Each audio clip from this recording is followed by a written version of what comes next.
The tension at our family's Sunday dinner table was thick enough to cut with a knife. My parents had invited my sister Sarah and brother-in-law David, supposedly for a regular family meal. But I could tell from the moment I walked in that this was an ambush. Mom had made all my childhood favorites: pot roast, mashed potatoes, green bean casserole, but nobody was eating. Instead, they were all staring at me with expressions ranging from concern to outright pity.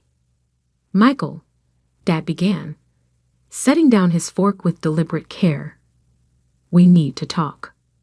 I'd been dreading this conversation for months. At 29, I apparently still looked like someone who needed parental guidance about his life choices.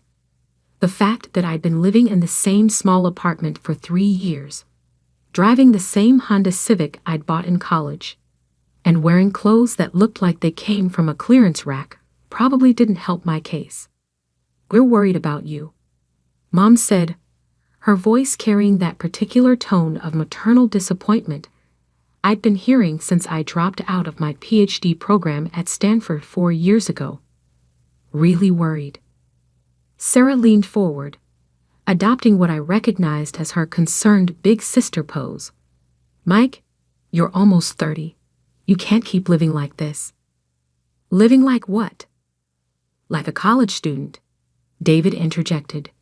He was a financial advisor who measured success in terms of 401 contributions and mortgage payments, and he'd never understood why I'd chosen to pursue what he called computer hobbies instead of a real career.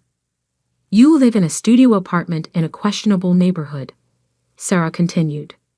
"You don't have a steady job, no benefits, no retirement savings. What happens when you get sick? What happens when you get old?"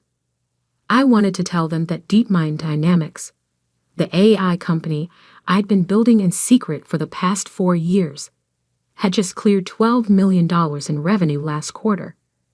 I wanted to explain that the neural network architectures I developed were revolutionizing machine learning in ways that would fundamentally change how computers process information. But I'd learned long ago that my family didn't believe in dreams they couldn't see on a pay stub. "I'm doing fine," I said, keeping my voice steady. "My work is going well, and I'm making progress on some really exciting projects." "Exciting projects," Dad repeated, and I could hear the skepticism in his voice. "Michael, you've been saying that for 4 years. When do these exciting projects turn into actual income?" "They are turning into income, Dad. I just reinvest most of it back into..." "Into what?" Mom interrupted. "More computer equipment? More software?" "Michael, we've been patient. We've been supportive. But this fantasy has gone too far." Fantasy.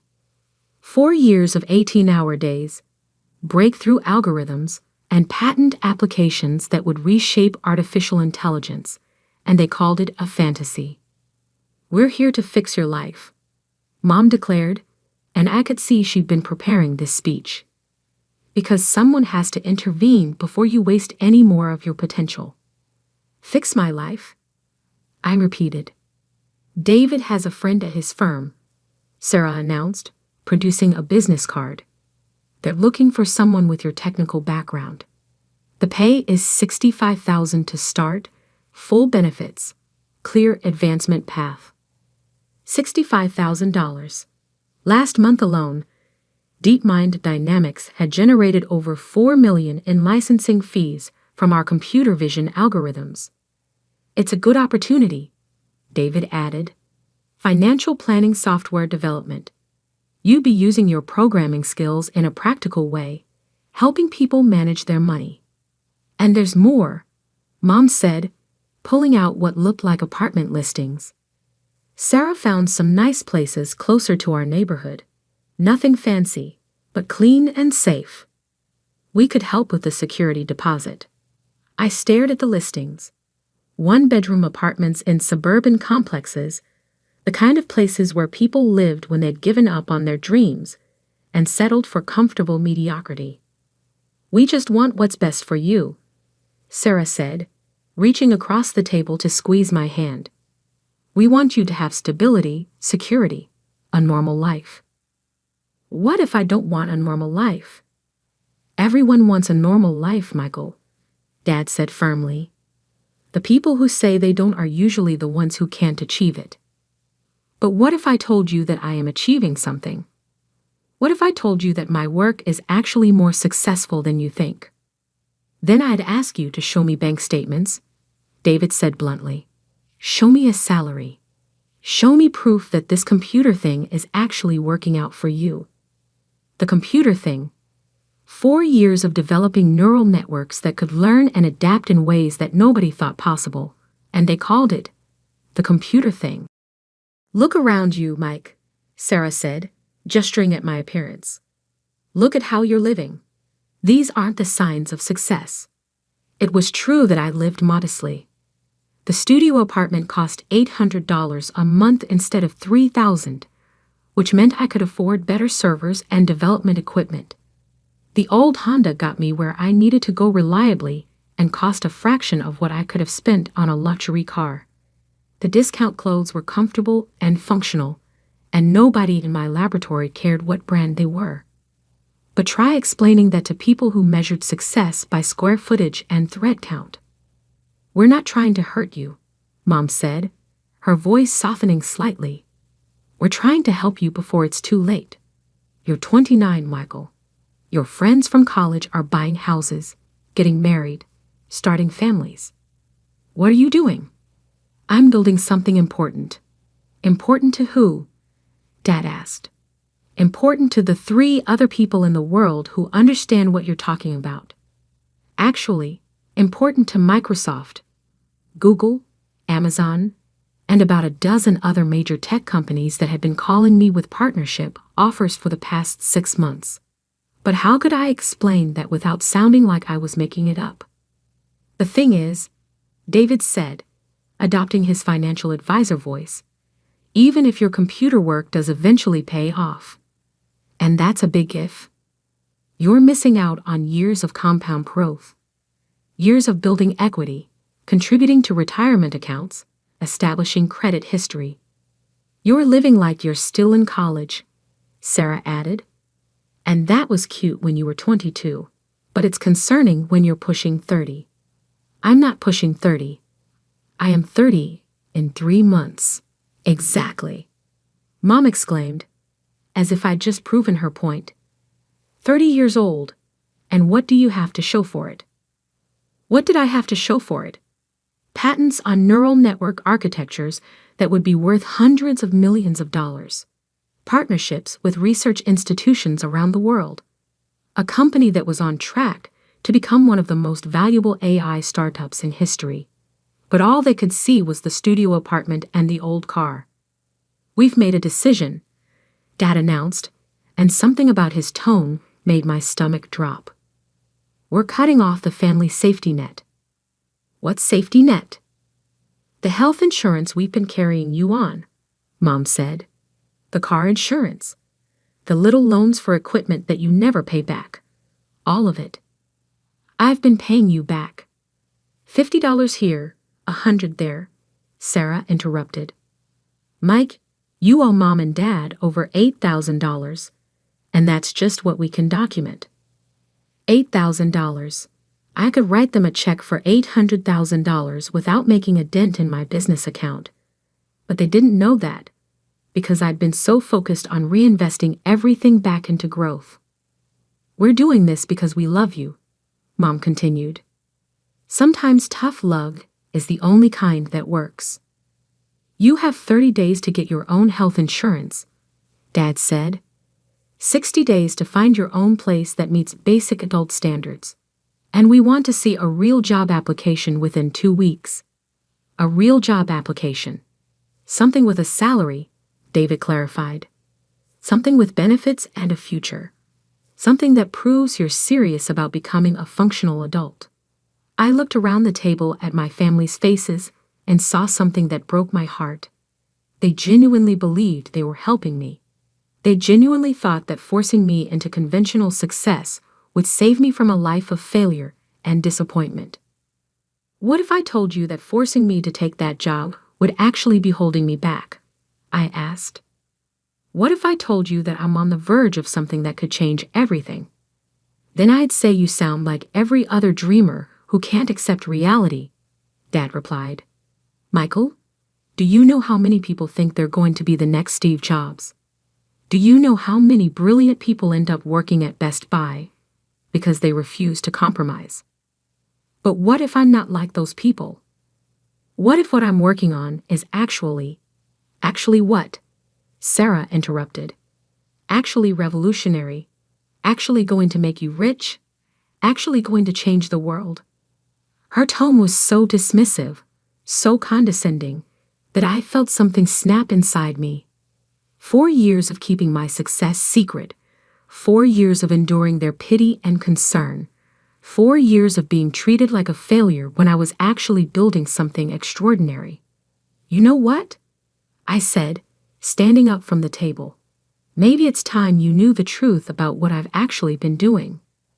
Michael, Mom said, please don't make this harder than it needs to be. I'm not making it hard. I'm making it honest. That's when my phone buzzed. I glanced down and saw a number I recognized immediately. My assistant, Jennifer, calling from our office. She knew I was at family dinner and would only interrupt for something urgent. I need to take this, I said. Of course you do, Sarah muttered. More important computer business. I answered the phone, and Jennifer's voice came through with barely contained excitement.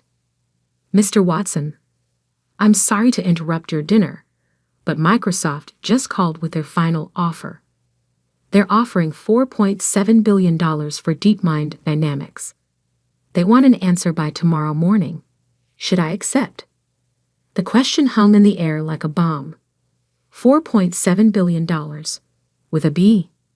I looked around the table at my family's faces, confusion, disbelief, and dawning realization.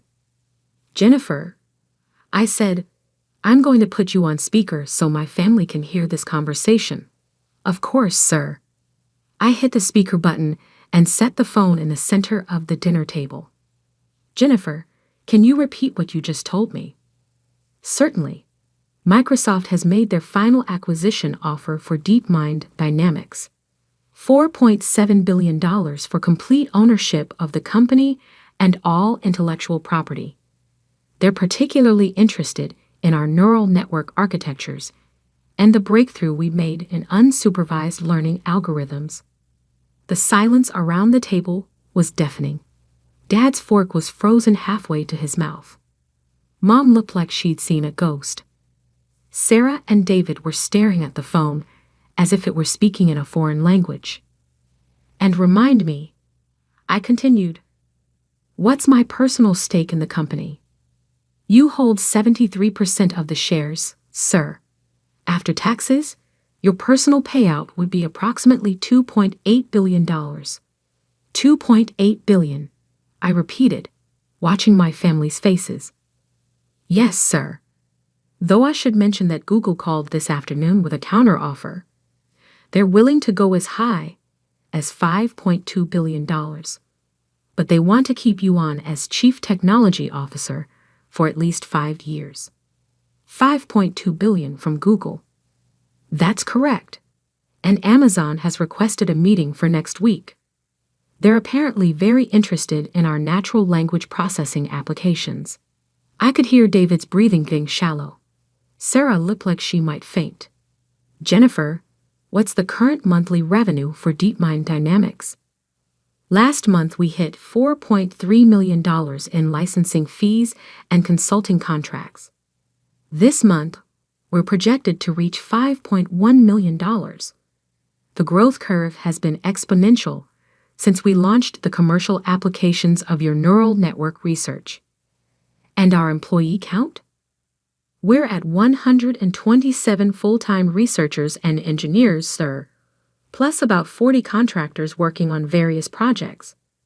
We're actually having trouble finding office space for all the new hires.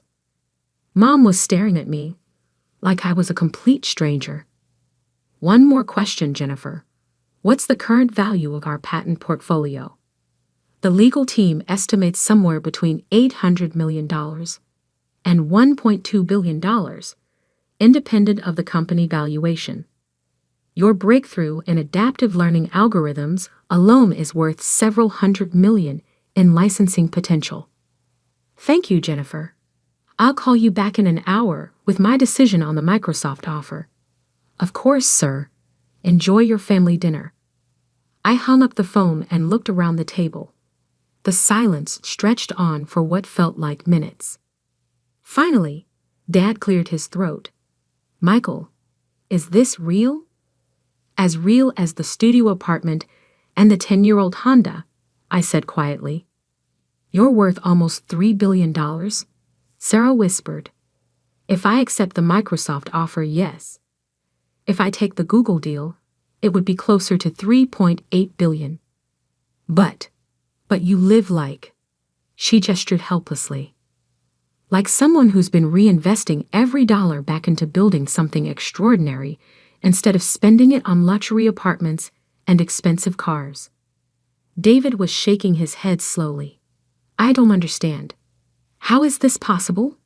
It's possible because 4 years ago, I developed a new type of neural network that can learn and adapt in ways nobody thought achievable. It's possible because I've been working 18-hour days to turn that breakthrough into applications that are revolutionizing artificial intelligence. But why didn't you tell us? Mom asked, and I could hear tears in her voice. That was the question I'd been dreading. How do you explain to your family that you didn't trust them with your dreams because they'd spent years dismissing those dreams as fantasies? Because every time I tried to explain what I was working on, you told me to be more realistic. Every time I mentioned the potential applications, you suggested I get a job in financial planning software instead. But we didn't know, she protested. I tried to tell you. Multiple times. But breakthrough AI research doesn't look like conventional success. It doesn't come with a steady paycheck or traditional benefits or clear advancement paths. You could have given us some hint, Sarah said. I did give you hints. I told you my work was going well. I told you I was making progress on exciting projects. But you interpreted that as delusion because it didn't fit your definition of success. Dad was staring at the phone as if it might start talking again. Michael, I don't know what to say. You could start by not calling it the computer thing anymore. That got a weak laugh from Sarah. Fair enough. But Mike, why live like you're broke when you're worth billions? Because I'm not worth billions. DeepMind Dynamics is worth billions. I just happen to own most of it. And I live modestly because every dollar I don't spend on myself is a dollar I can invest in research that might change the world. Change the world how? David asked. And for the first time, he sounded genuinely curious, rather than skeptical. Our neural networks are being used to develop new treatments for Alzheimer's disease. They're helping autonomous vehicles navigate complex environments safely. They're improving speech recognition for people with disabilities. They're solving problems that human programmers couldn't crack in decades. And Microsoft wants to buy all of that for $4.7 billion. Mom asked. Microsoft wants to integrate our technology into their cloud computing platform. Google wants to use it for search and voice recognition. Amazon wants it for logistics and warehouse automation. Pretty much every major tech company wants access to what we've built. The room fell silent again as they processed this information. So what are you going to do? Sarah asked finally. I'm not sure yet. The money is tempting, but I'm not sure I want to give up control of the research. If I sell to Microsoft, I become very rich, but I lose the ability to direct how the technology gets used. If you don't sell, David said, you stay in control, but you're turning down almost $3 billion. It's not about the money, David. It's about the impact. I didn't spend 4 years developing this technology so I could buy a mansion and a yacht. I developed it because I believe artificial intelligence can solve problems that make people's lives better. But you could take the money and start another company, Sarah suggested. I could. Or I could keep building this company and see how far we can take it. Mom was crying now, tears streaming down her face as she looked at me. Michael, I'm so sorry. I'm sorry for not believing in you. I'm sorry for thinking you were wasting your life. I'm sorry for trying to force you into a life you didn't want. Mom, you were worried about me. That comes from love, even when it doesn't feel that way. But I should have trusted you. I should have known that someone smart enough to get into Stanford PhD program might know what he was doing with his career. You should have asked better questions, I agreed. But I also should have found ways to help you understand what I was working on without being so secretive about it. Dad was shaking his head in amazement. All this time, we thought you needed our help. I did need your help, just not the kind you were offering. I needed you to believe in me even when you didn't understand what I was doing. We believe in you now, Sarah said quickly. Now that you know I'm worth billions? No, she said, and I could see she meant it. Now that we understand you've been working towards something meaningful instead of just avoiding responsibility. So what happens now? David asked. What happens to us? To our relationship? It was a fair question. Part of me was angry that it had taken a phone call about billions of dollars for my family to take me seriously. Part of me was hurt that they'd spent years trying to fix a life that wasn't broken. But mostly I was relieved. Relieved that I didn't have to pretend anymore. Relieved that I could finally share my success with the people I loved. Relieved that maybe we could have conversations about my work that didn't end with job application ultimatums. I hope it means we can talk about my work without you immediately trying to talk me out of it, I said. I hope it means you'll trust me to know what's best for my own life. It does, Dad said immediately. Michael, from now on, we promise to listen more and judge less. And ask better questions, Mom added. Questions about your research and your goals, not just about your salary and benefits. And maybe, Sarah said with a small smile, we can stop calling it the computer thing. That would be nice. My phone buzzed with a text message. Jennifer, asking if I needed any additional information before making my decision about the acquisition offer. I should probably call her back, I said. This is kind of a big decision. What are you leaning toward? Dad asked. I thought about it for a moment. Honestly, I'm leaning toward turning them all down. The money would be nice, but I'm not sure I'm ready to give up on what we're building. You're going to turn down almost $3 billion, David asked.